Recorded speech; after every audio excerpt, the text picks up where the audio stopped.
Hey, welcome to the DBB channel. Today we have an Evo Cup final that happened at the local game store Roel. Now, we have a surprising finalist and that will be the Shoutmon. Now I'm playing is of course the Imperialdramon. Now this deck was at its prime in the BT08 format way back then and it has somewhat actually gone under unfortunately as more armor support outshined the Imperialdramon deck. However, it has reached the finals at the Evo Cup today and going up against the Shoutmon.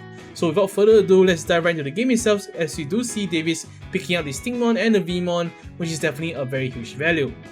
Now the left player does go for the X5 hard play and it's going to be actually 6 costs, which is quite expensive.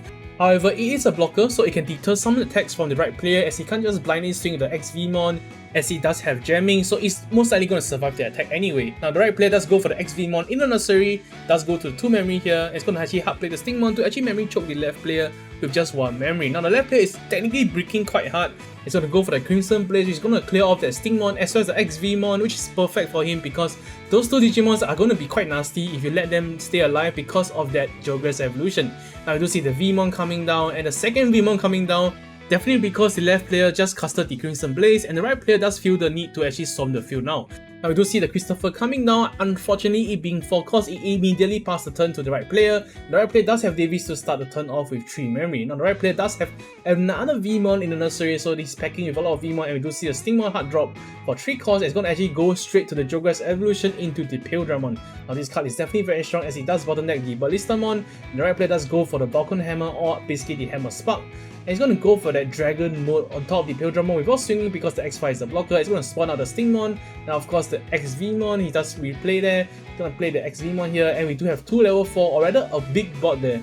Now the left player does go for the Pyrosphere and he doesn't have any play to make, not even a rookie nursery, so this guy is not having the best of time and the right player does have the fighter mode to follow up and finally bouncing off that nasty X5 blocker, and this is where all the Digimons on the right side can finally swing for free and he does gain 1 memory thanks to the Vmon in Harry. It's going to swing at security and it's going to restand and he does have a bunch of other attacks to go through.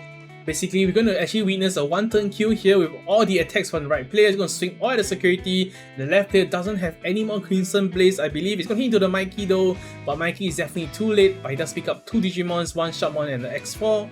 The X4 is going to add to hand and the Shoutmon go underneath Mikey. It's going to swing with that last swing. It does hit to the Angie once again very late, I would say. And the fighter mode will of course clean this game up. Now we do hope that the Shoutmon player this time around won't be actually bricking so hard as the previous game. Starting off, he does go for the Sparamon in the nursery, so this is definitely looking better than the previous game and he does set up the first tamer, the Jeremy. Now we do have 3 memory pass to the right player and does hatch to Upamon and it's going to evolve to the Vmon from the ST. Going to hard play the Vmon, which does have jamming and of course follow up with a Stingmon for 3 costs. Now he does pass 3 memory to the left player, the left player will push out the Sparamon and swing at the security, does draw 1 thanks to the Pigmon, hitting to the Davies and Ken Tamer, which is pretty nice as he does have the green and blue Digimon on the field. You'll see a second Jeremy coming down, it's going to gain 2 memory, they're going to hardcore the Ballistamon and of course the Dorulomon to actually pop off that Vmon. He's going to actually push out the Vmon from nursery and this will guarantee 2 more memory for him this turn, starting out with 4. Going to evolve on top of the Stingmon to the Imperialdramon, which is definitely very nice as he does need the pressure now. He's going to swing at the security, I believe. He's going to draw 1 thanks to the Stingmon. Surprisingly, he's not actually swinging at the Sparrowmon, which is actually only 5k DP. However, maybe because Imperialdramon does only want to hit the face because this is definitely a race for the lethal. Now, however, he's going to swing the Imperialdramon at the Sparrowmon this time around and the Ballistamon most likely is going to block it because it does have save, so technically no resource have been wasted and the Sparrowmon can allow him to draw 1 more card in the next turn. Now, it does evolve to the X-Vmon and pass it back 2 memory to the left player, but the left player definitely has an advantage because of the Mikey and 2 Jeremys on the field, so he's going to start off with swinging with the Sparrowmon, drawing 1, does hit into just a Vmon though. He's going to evolve to another Sparrowmon in the nursery. We see a Dorulomon also throwing his body at the security and it's going to hit to another Davies Can, and this Davies Can is going to spell a bit of trouble, but we do see the Dorulomon being hard dropped for 2 costs thanks to the Jeremy. It's going to actually minus DP on the Imperialdramon. It's going to follow up with a very clean Crimson Blaze. Now, so this is mad props to the left player to actually see his play and of course clear the field, and the Davies Can won't be able to gain him a bunch of memory and doesn't have anything to start off the game. Looks like he has to reset in the nursery by evolving Vmon on top of the Upamon first and into the Rydramon for 2 costs, but however with 4 bodies coming out on the next turn and 2 security left, I don't think this is enough time as he does hard draw the Vmon to just pass the turn. The left player of course is going to just set up and push out the Sparrowmon from the nursery. and he's gonna swing with the Sparamon first, drawing him a total of 3 cards already this game, which is pretty nice. Does he into nothing though? Now the only way the right player does escape from this situation is of course the Hammer Spark, but looks like the left player does have some idea as he does go for the Shoutmon Xros, which is basically 1 cost, and because he does hard play a cross hard card, he does gain 2 memory thanks to the Jeremy's, and the Jeremy will push him up to 2 memory, and this will escape the Hammer Spark potential, and this will allow him to safely swing at the security, and even though this is a Hammer Spark, he will have actually still stayed his turn, and he could have actually go for the game with the Sparamons and of course the Digimon. Now he does die through the Paladin check, but of course he does have the rookie to end the game. Now he's going to go for the 3rd game here, and with 1-1 the right player is going to go first, evolving to the Vmon, very classic play.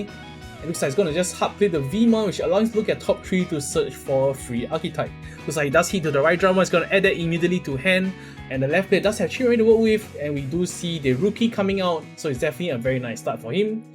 It looks like he does hard drop the Shoutmon, looking at top 3, and we do see the Jeremy as well as the Starmon, which he allows himself to actually pick both of them up, and that's a very value play. Now we do see the Vmon being pushed out, it's going to evolve the right Dramon for 2 costs.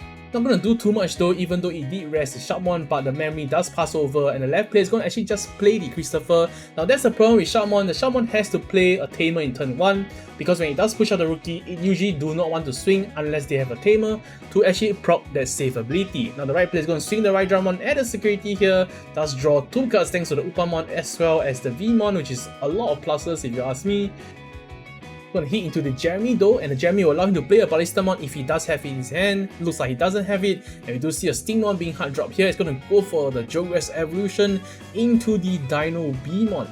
Now Dino Beamon is a very interesting card and usually underplayed. It's going to actually rest the Starmon. The Starmon won't be able to restand and swing at the security next turn, and also stop him from drawing 1 more card because of that Pigmon. Now we do see the Ballistamon being hit here, and the Vmon will follow up with another attack at the security. This will push him down to 2 security, and he does have the Hammer Spark follow up, pushing up to 1 memory, and looks like the Dragon mode is going to come down once again to just pushing up to 3 memory here, because the left player does have Christopher to ensure he does start the game off with 3 memory. So the right player does actually use the Hammer Spark defensively because he doesn't want the left player to have more than 3 memory that turn. So I would say that's a very heads up play. Now the left player doesn't have much to do as he does go for the Sparamon in the nursery here. The Shoutmon will swing at security and not going to do too much aside from just dealing 1 security attack.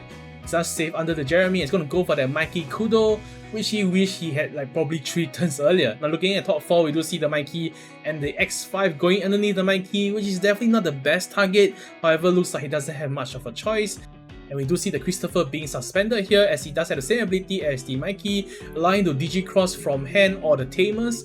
He does go for the X4 here, but he does have only 2 materials, and this will be a 5 cost hard play, but does have Jeremy to actually push back him to 4 memory here, but with 4 Digimons on board against that 2 security with no blockers on side, this is definitely looking very bad for the Shoutmon. And the Vmon is going to swing at security, the left player is definitely hoping for a Crimson Blaze there, but looks like he does have the fighter mode to ensure that, you know, you couldn't stop him from winning this game, and the fighter mode is definitely a chat, and it's definitely very handsome with the AA as well. It's going to swing the security, and does restand thanks to his ability. It's going to swing at the last NG Tamer, but the NG Tamer is not going to do anything at all.